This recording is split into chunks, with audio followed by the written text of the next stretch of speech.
El secuestro de extranjeros y policías nuevamente es una carta para jugar en las mesas de negociación. El privar de la libertad a las personas es un delito atroz que en Colombia ha causado tristezas, hogares destruidos, dramas psicológicos e incluso nuevas tragedias. El secuestro de los ciudadanos alemanes Breuer, los peruanos Javier Ochoa y José Antonio Mamani, el canadiense General Hoover y los colombianos William Batista, Manuel Francisco Zabaleta y Alex López pone al descubierto que la actividad ilícita de encerrar, arriesgar, maltratar y alejar a un ser humano de sus seres queridos para obtener réditos económicos o políticos continúa su rumbo en medio de las negociaciones en La Habana. Para los analistas del conflicto, esta es una forma de fortalecer argumentos en una posible mesa de negociación y mostrar capacidad de infligir dolor. Las FARC tampoco eliminaron esta inhumana y terrible forma de presión. En los últimos días retuvieron 2 policías y un soldado que han prometido liberar para mostrar su voluntad de paz. Los críticos tampoco han dejado tranquilo al gobierno que eliminó a Jacobo Arango con un fuerte bombardeo.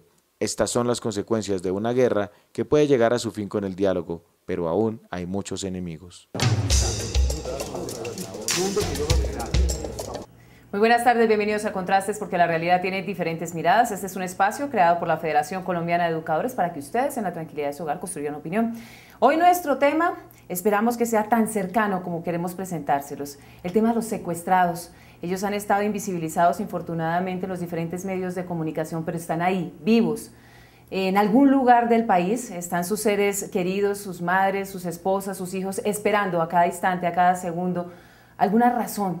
¿Qué ha pasado con ellos? ¿Dónde están? ¿Cuándo regresan?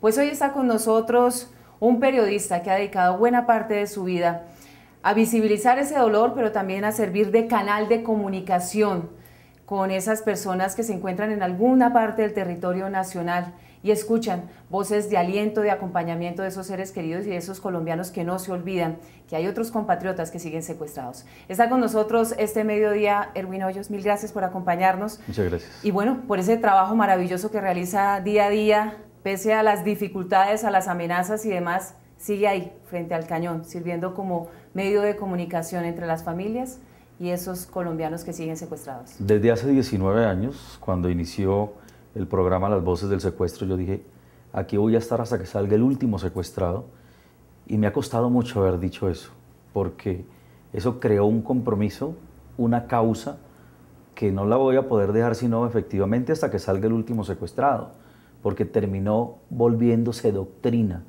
entre las familias, entre el país, entre la sociedad, entre los medios, y cuando uno crea una causa, no la puede dejar, porque dejarla es traicionarla, y para eso es mejor nunca haberla creado. Entonces, cada día que yo espero que salga el último secuestrado, de pronto un día se llevan a 2 o 3 más, a 5, como nos acaba de ocurrir. Entonces yo digo, esto se va alargando. Ya se me fue a mí media vida, yo tengo 43 años y llevo ya 20 años en esto, esperando que salga el último. Esperamos que sea muy pronto.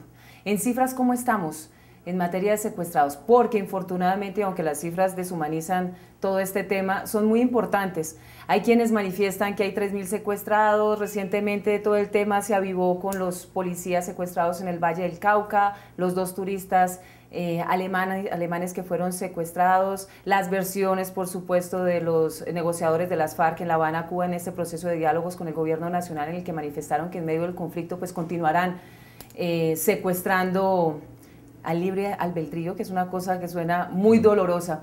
¿Cómo estamos en ese tema? Cifras reales, porque hay policías y civiles que continúan secuestrados y están totalmente invisibilizados. Bueno, las cifras reales, tenemos que, para que los televidentes, digamos, se ubiquen de qué vamos a hablar, tenemos que entender que en Colombia ha habido secuestros desde hace 30 años hacia acá. Nosotros manejamos un acumulado desde hace 20 años hacia la fecha. Ese acumulado incluye a todo aquel que se lo llevaron por la vía de la fuerza y que existió una exigencia económica por su libertad. Eso es un secuestro, eso es lo que tipifica un secuestro.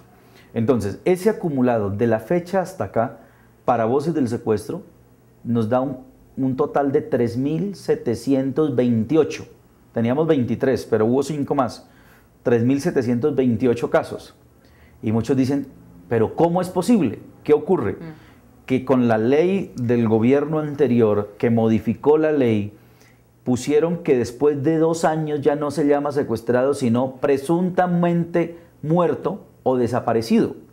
Fue una estrategia que se hizo política para cambiarle la condición a las víctimas y que en las cifras que se mostraran internacionalmente se pudiera decir que en Colombia se había logrado disminuir el secuestro. Efectivamente se redujo el secuestro, pero terminaron haciéndole un favor a las FARC también, porque al decir que ya no había 3.000, ni 1.200, ni 800, sino que había 60, pues las FARC dijeron, solo tenemos 60. Ustedes mismos, gobierno lo está diciendo. Entonces fíjese cómo estas estrategias políticas terminan anulando a las víctimas. En nuestra base de datos registramos todos los secuestrados desde esa época hasta la actualidad que se los llevaron, que hubo exigencia económica, que no se volvió a saber de ellos, que pasaron de secuestrados a desaparecidos, pero que el móvil inicial fue secuestro. Eso no se puede olvidar. No podemos cambiar el expediente de denuncia en donde hay testigos, en donde iban 2 personas acompañándolo, en donde iba un conductor, en donde hay un guerrillero preso en una cárcel pagando por ese secuestro y la víctima no aparece. ¿Cómo las FARC desde Cuba nos van a venir a decir no tenemos secuestrados si hay más de 500 guerrilleros en las cárceles pagando por esos secuestros? Confesaron esos secuestros. O sea, ¿con qué cinismo nos vienen a decir que ellos no los tienen? Y si no los tienen fue porque los asesinaron, pero no se pueden descartar de la responsabilidad de haberlos secuestrado. Erwin, ¿han intentado de alguna manera decirle, bueno, bájele un poquito al tono, espere un momento a ver que esto evolucione? Sí, he recibido llamadas de funcionarios del gobierno a tratar de convencerme de que no promueva nada, que me quede callado. Y yo incluso lo hice y me he quedado quieto. Pero cuando la semana pasada las FARC sacan el comunicado diciendo que se reservan el derecho de secuestrar, ya eso rebosó la copa.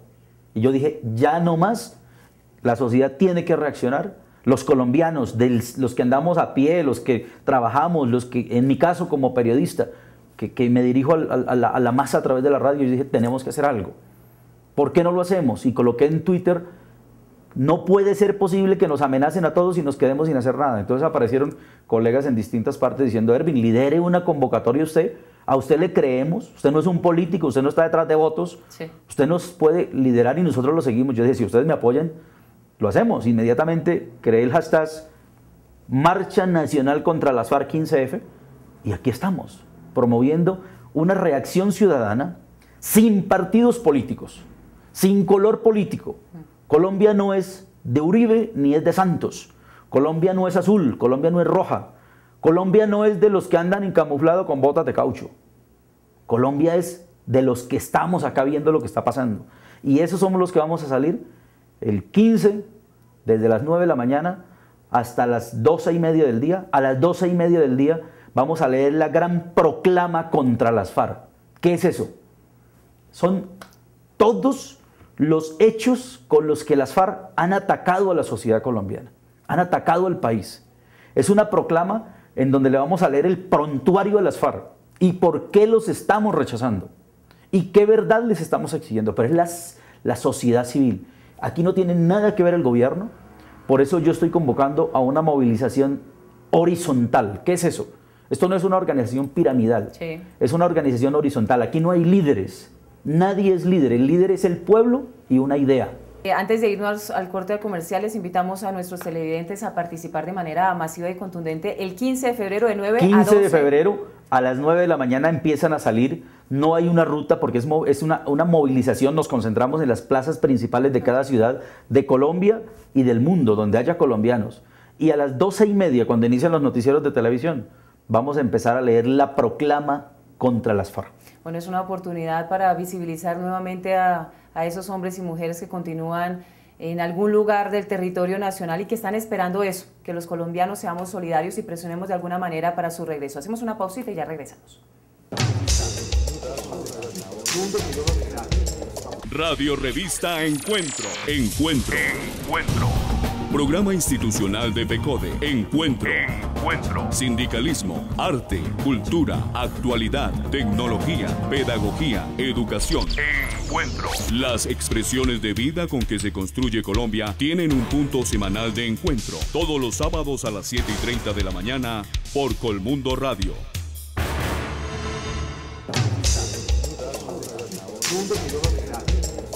Erwin, ¿qué es lo más doloroso de ser canal de comunicación entre los que están, si podemos decir, en la libertad de movilizarse, porque están absolutamente encadenados en el dolor y en el sufrimiento de saber que no tienen un ser querido, que no saben si está vivo o muerto, está enfermo, está sufriendo? ¿Cuáles son esas principales dificultades que se tienen para convertirse en un canal de comunicación? Como diría Luther King, no me asombra la crueldad de los malos, sino la indiferencia de los buenos. A Colombia lo está afectando la indiferencia. Hay una palabra que la usan los costeños, es el importaculismo. Pero es eso. O sea, aquí todo nos importa cero hasta que no nos toca. Hasta que le toca a uno. Cuando ya nos toca a cada uno, entonces ahí sí, hagamos algo que me tocó. ¿Ve? Entonces, yo choco todos los días con la indiferencia. El problema de Colombia no es el narcotráfico. El problema de Colombia ni siquiera tanto es la guerrilla. El problema de Colombia, la corrupción, pero ese tampoco es un problema tan grave. El problema de la violencia intrafamiliar tampoco es tan grave. Si no tuviésemos el más grave de todos, que es la indiferencia. Ese es el que permite que todos los demás pasen, perseveren y se mantengan. Lo peor que le puede pasar a una sociedad es ser indiferente, porque la indiferencia es la que le permite el paso a los violentos. La indiferencia se confabula con el terrorista. La indiferencia hace que todos actúen y se imponga el miedo. La indiferencia es como una fiebre. Todo el mundo la quiere tratar con un pañito de agua tibia, pero esa fiebre, cuando se sube la temperatura en el cuerpo, como nadie le puso atención, a los 42 grados colapsó. Colombia está como en el 41,5 grados.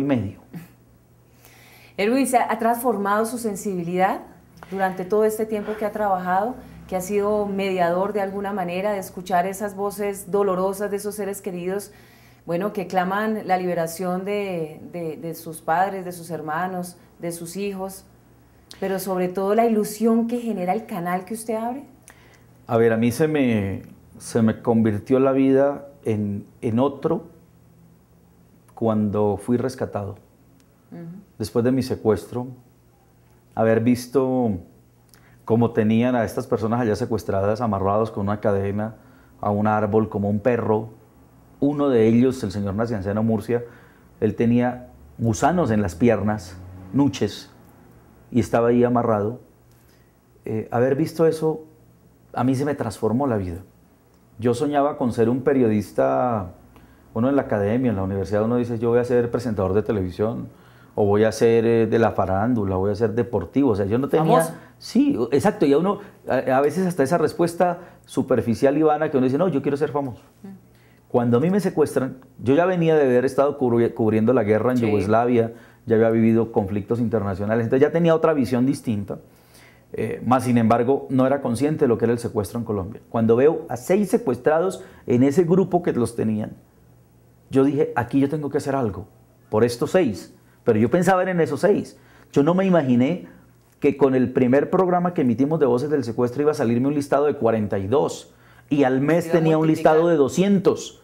La primera base de datos en Colombia sobre secuestro la hicimos nosotros, la hice yo en las Voces del Secuestro, porque la gente llamaba a decir, mi papá se lo llevaron hace tantos meses, hace tantos años, y empezamos a hacer la base de datos. Esa base de datos al final las autoridades me la solicitaron porque ni siquiera las autoridades conocían lo que estaba pasando en este país. Entonces, hoy en día, de conocer tantos casos, de ver que muchos de esos secuestrados desde hace 18 años todavía les enviamos mensajes y no aparecieron, me ha llevado a que no solamente el trabajo nuestro va enfocado a enviar mensajes, sino que creamos un grupo que nos vamos a buscar los restos a la selva, que es la red ADN. Sí. Nos vamos a la selva a buscar los restos, a conseguir eso que queda de ellos para que sus familias cierren ese ciclo y hagan el duelo. Entonces, Voces del Secuestro es un proyecto muy grande, macro, que se ha extendido ahora a México, que hacemos presencia en otros países, que hemos asesorado casos en Argentina, en Venezuela, yo estaba en el Magreb Islámico, en Irak, en Chechenia mismo, con el tema del secuestro. ¿Por qué? Porque esa experiencia de Colombia nos lleva a compartirla con otros pueblos y con otras sociedades que lo están viviendo y que no la conocen. Pero además es la posibilidad de que desde aquí, desde La Libertad, se puedan emitir esos mensajes, es una oportunidad de darles aliento de vida, de esperanza. Es un compromiso de vida. Absolutamente. Es un compromiso de vida. Su vida familiar, ¿qué tanto se ha transformado? Porque usted es un hombre comprometido con la misión, pero no solamente usted ha jalonado a toda su familia en este trasegar, en este compromiso que por supuesto los familiares de los secuestrados lo agradecen día tras día. Yo tuve que sacar a mi familia de Colombia. Están viviendo fuera a raíz de las amenazas. Yo he tenido ya 6 atentados que me han tenido viviendo en el exilio por mucho tiempo. Pero nunca he dejado de hacer el programa. Desde donde esté, desde cualquier parte del mundo, desde cualquier rincón, tengo un teléfono o tengo un Skype o tengo lo que nos tocaba antes, un híbrido, y desde allí siempre hacía el programa. Entonces, ¿pero su familia la apoya 100%? Ellos me apoyan. ¿O lo cuestionan porque, de alguna manera? Claro, ellos me apoyan porque ya ven que llevan 20 años cuestionándome y ya yo no cambio. Ellos ya saben que esta es mi causa. Sienten que no debió ser así la vida, que ellos no debieron pagar el costo de una pasión, de un gusto, de mi profesión, ¿sí? Entonces ellos, yo de segunda profesión, yo soy piloto. Entonces ellos en algún momento me dicen, dedíquese nomás a la aviación y ya está. Como a veces dicen, no joda más, no busque más riesgos, ¿cierto?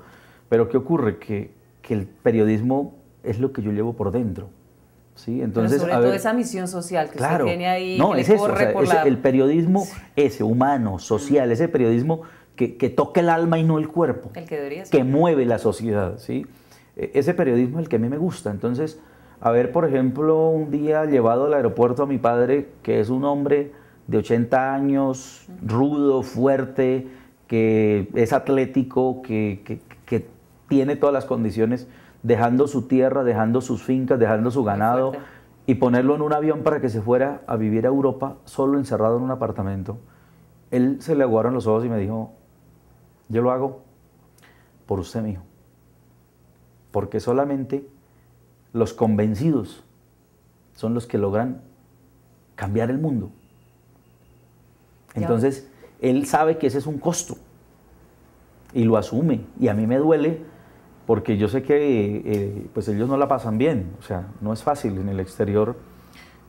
Se pasan necesidades, son exiliados, no tienen condiciones aptas como las tiene él aquí.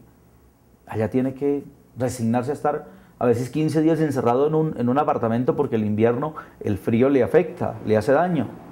Y eso lo deprime muchísimo. Y yo soy, digamos, como el causante de todo eso, ¿no? Pero cuando usted escucha a las familias de los secuestrados, ve la posibilidad que liberen alguno de esos que estuvo escuchando sus mensajes, ¿se dice, valió la pena? Eso le revive a uno la batería. Yo recibo un secuestrado y eso vale más que 10 premios de periodismo. Hemos recibido muchos premios, muchos reconocimientos, pero ninguno vale tanto como abrazar a un secuestrado. Porque eso es como haber ido por él a la selva, ¿sí? Eso es como haberle mandado oxígeno a la selva. Total. Y todos salen diciendo, gracias a usted yo estoy vivo. Entonces, sentir uno esa satisfacción tan grande. O sea, los médicos viven esas satisfacciones de salvar vidas. Los rescatistas viven esas sensaciones de salvar vidas. Yo no soy ni médico ni rescatista, pero tengo la satisfacción de haberle salvado la vida a más de 11.000 colombianos. Una pausita y continuamos.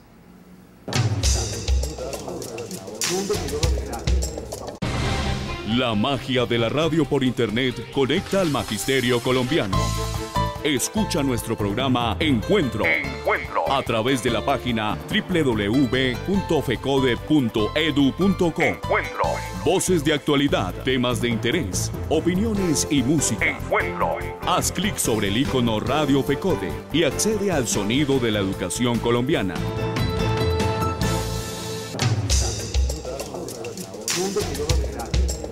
Erwin, ayer se conmemoraba el Día del Periodista y esta fecha pues se convierte en un momento para reflexionar sobre esta profesión, y uno lo escucha a usted durante estos minutos y dice, caramba, finalmente hay dos escenarios que tienen arrinconado al género periodístico, y es el del miedo y la autocensura finalmente, que veo que en usted ninguno de los dos tiene cabida. ¿Cómo un periodista decide liderar esta campaña sin pensar en las consecuencias, ¿no? En el miedo, en la vida? Ya nos dijo que su familia tuvo que salir, finalmente usted está en su país pero exiliado porque está solo. Eso es una cosa muy compleja, pero hay un compromiso muy importante. Yo no digo que los periodistas tienen que llegar todos a ese punto, pero sí de alguna manera quitarse ese abrigo del temor y la autocensura que le está haciendo tanto daño a nuestro país, está desinformando, estamos teniendo comunicados en los medios de comunicación infortunadamente oficialistas, no estamos dándole qué pensar a la opinión pública, no presentamos las dos caras de la moneda. Creo que el periodismo está viviendo en nuestro país en medio de este conflicto, está siendo arrinconado infortunadamente. Mire, usted acaba de tocar el tema de la oficialización de la información, y efectivamente uno de los problemas que tenemos en el periodismo en Colombia es eso, la oficialización. Tenemos que desoficializar la información. La noticia no puede ser el boletín de prensa de la Fiscalía que nos muestra falsos positivos, no puede ser el boletín de prensa de las fuerzas, porque eso siempre tiene un cuestionamiento. Yo fui jefe de prensa de una institución y en eso aprendí cómo se manipula y cómo se maneja. Y la mejor academia que yo pude tener fue haberlo hecho yo mismo. Y yo pararme hoy en día frente a la academia de periodistas a enseñarles, a decirles, yo lo hacía porque a mí me entrenaron para hacerlo. Y por eso hoy soy un crítico rotundo de eso. Cuando hay un boletín de prensa yo nunca voy a eso. Yo nunca asisto a una rueda de prensa. Porque es lo más antiperiodístico y antiético que hay, ¿sí? ¿Qué tenemos que hacer en Colombia? Tenemos que desvestirnos los periodistas del facilismo. Ese facilismo mediocriza nuestra profesión. Ese facilismo nos pone en deuda con la sociedad. Ese facilismo lleva a que esta sociedad cada día nos tenga una cuenta más grande de verdad a los periodistas, porque no la estamos contando. Entonces, yo enfrentarme a esas verdades que no se dicen, pues por eso llevo 6 exilios, porque me he enfrentado en este país contra la DEA, me he enfrentado contra el Estado, me he enfrentado contra las fuerzas, me he enfrentado contra la guerrilla, contra los paramilitares. Para mí, nadie me puede meter en un cuadro a decir, Erwin Hoyos es de este sector, porque yo le doy a todo el mundo, ¿sí? Como periodista. Pero ¿qué ocurre? Que hay un momento en el que uno se siente tan impotente, porque hasta la misma justicia está confabulada con el delito, y aparecen fenómenos como los falsos positivos, aparecen fenómenos como el cartel de los testigos, aparecen montajes como el que se le hizo a Sigifredo, y detrás de ese, que era la punta del iceberg, encontramos que hay más de 1500 casos de falsos testigos. Entonces me aparecen paralelamente a las voces del secuestro causas adicionales, las víctimas de la justicia, las víctimas de la injusticia, las víctimas de los montajes, las víctimas de la corrupción, las víctimas, o sea, este país está lleno de víctimas. Al final, entonces, ¿cómo hacemos para entender la posición de un periodista en Colombia? Nosotros no podemos estar en otro lugar sino del lado de las víctimas. Este es el país en donde, si el periodismo se especializara a trabajar con víctimas, tendríamos tal vez la mejor academia de periodismo del mundo, pero no la hacemos, porque hay temor, porque hay justamente eso, el sentirse que se tiene uno que cohibir de decir las cosas. Y ahí está una falencia muy grave. En la academia todavía se le está enseñando al periodista que tiene que ser neutral. Y yo siempre digo, donde hay víctimas, un periodista no puede ser neutral, porque ser neutral donde hay víctimas es darle la mitad de la razón al victimario, y eso no existe. Entonces tenemos que cambiar el concepto. ¿Cómo hacer que este tema de los secuestrados, del secuestro en nuestro país deje de ser de coyuntura? Que deje de ser... ahora volvemos a hablar porque hay casos y sobre todo la comunidad internacional comienza a presionar como si nuestros secuestrados comunes y corrientes, los que están de regiones, de veredas y demás, no fueran tan importantes. Eso es una cosa que comienza a doler mucho porque cuando la comunidad internacional ejerce presión, pues esto estalla. ¿Cómo hacer que este tema sea social, sea una noticia diaria que se mantenga para que la comunidad deje de sentir que ese no es un tema que le compete, que es un tema de unos colombianos, no de todos? Yo creo que tendremos que iniciar por enseñarle al periodista en la academia que por encima de la información está la vida. Cuando entendamos que por encima de la información está la vida, le vamos a dar prioridad a eso, a las víctimas, a nuestra propia vida como periodistas. Le vamos a dar prioridad a todas esas historias que trascienden de lo natural y se vuelven casi que sobrehumanas, o por la tragedia o por el valor. ¿Cuántas personas hay con unos valores impresionantes en Colombia que no las destacamos? Los medios estamos obligados, desde los conceptos sociológicos, a crear ejemplos a seguir. Pero ¿cuáles son los ejemplos que vemos en los medios hoy en día? Reggaetoneros, nuestra música se desapareció, no hay ese cultivo de los valores, la urbanidad, las normas, el respeto, todo eso se perdió. ¿Por qué? Porque nos desviamos de esa esencia de crear sociedad. ¿A quién imitamos? ¿A quién tienen los jóvenes para imitar? Nómbreme un colombiano al que los medios lo hayamos promocionado y mostrado para que sea digno de que lo imiten los niños, digno de que lo imiten los adolescentes, digno de que lo imiten los jóvenes. No existe. No hay. Tenemos que crear ejemplos a seguir y esa es una responsabilidad. Tenemos que crear modelos de personas, modelos de comportamiento, modelos humanos, modelos de liderazgo, modelos de personas con honor, exaltar el honor. Eso se acabó. Aquí antes se deshonra por profesión y eso, hasta que no trabajemos en todo eso, va a ser muy difícil. Pero no es tarde, yo creo que las próximas generaciones lo van a poder ver. Erwin, mil gracias por acompañarnos este mediodía y hoy voy a robarle un poquito de ese trabajo que usted realiza diariamente en su emisora.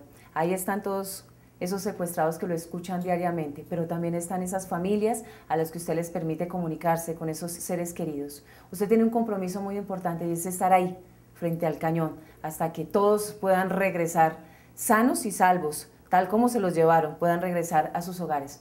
Hábleles, envíeles ese mensaje del corazón que le levanta todos los días y le dice, hombre, usted está haciendo muy bien el trabajo y tiene un compromiso maravilloso con esos colombianos que están esperando llegar a la libertad.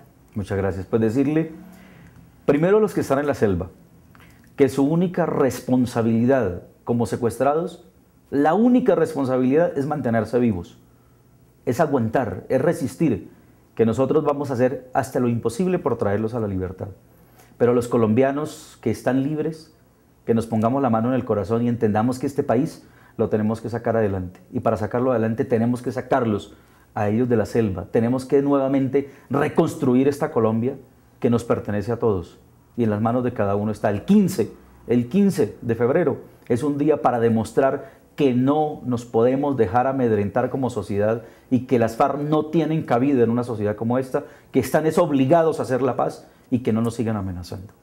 Erwin, mil gracias por permitirnos conocer un poquito más al hombre, al profesional, pero sobre todo a ese ser humano comprometido con la vida, porque ese es su trabajo. Mil gracias por acompañarnos este mediodía. Nos reencontramos el próximo domingo de 12 a 12:30 por el canal 1 en Contrastes, porque la realidad tiene diferentes miradas. Feliz resto de día.